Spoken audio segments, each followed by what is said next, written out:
They were the kinds of kids who jumped off the roofs of buildings. Louise McFetrich did it when she was just 7, climbed to the roof of her family's barn in Bentonville, Arkansas, opened a giant umbrella, and leapt. Not the best idea, maybe, but she did aim for a haystack and wasn't badly hurt. And besides, she had a perfectly good reason. She knew she was born to fly. Ruth Elder balanced on top of a shed in Anniston, Alabama. She was about 12. She called to her pony. It came charging. Anxious girls and boys gazed up as Ruth bent her knees, waited, and sprang from the shed, landing with a smack on the back of the galloping horse. Marvel Crossan was 13 when she attempted her first flight. She and her younger brother Joe had been walking home from school that day in Sterling, Colorado, when they noticed people streaming into the county fairgrounds. Marvel and Joe had no money to get in. They found a hole in the fairground fence and peeked through. There on the grass, right in front of their eyes, was a flying machine. Or was it? This was 1913, just 10 years after the Wright brothers made the world's first powered flight. Airplanes were still very much a work in progress. Most Americans had never even seen one. The thing on the field looked like a chair with flimsy fly's wings. Behind the seat was a chugging motor and a giant fan.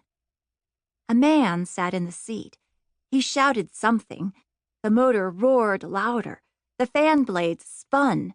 The rickety contraption bounced down the field, gaining speed, and then, somehow, incredibly, defied gravity and lifted into the air. Marvel had to remind herself to breathe. As the plane flew low, buzzing circles over the crowd, Joe, who was 10, started jumping up and down and hollering, "I'm going to be an aviator! I'm going to be an aviator!" Marvel didn't shout or jump. She didn't say a word. She just quietly made a decision.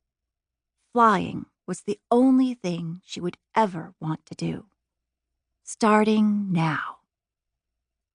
Back at the family home, she grabbed an umbrella, not quite wings, but the closest thing she could find, and she and Joe scrambled to the roof of the garage. She opened it and inched to the edge of the roof, and was about to take off when her mother sprinted out of the house, yelping and waving her arms. The flight was canceled. Or, to be more precise, postponed. Amelia Earhart didn't jump off a roof. Not exactly. When she was about 8, she realized the top of the shed in the yard of her family's Kansas City, Kansas home was the perfect starting spot for a roller coaster.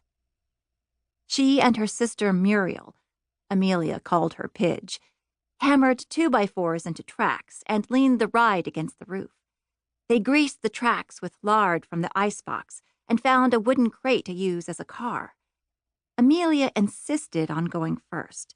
She carried the crate to the roof and crammed herself in, knees against chest.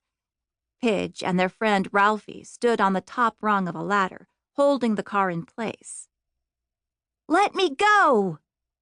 The crate shot forward, much faster than expected. The track broke with a thunderous crack, catapulting car and rider into the air. Amelia soared across the yard, slammed into the grass, and tumbled to a stop. Alarmed adults ran out from nearby houses. Amelia leaped up, her dress torn, bleeding from her lip, eyes flaming with joy. "Oh, Pidge!" she shouted. "It's just like flying!" To keep listening to this audiobook, I've left you a link in the description so you can do it, at no cost thanks to Audible's 30-day free trial.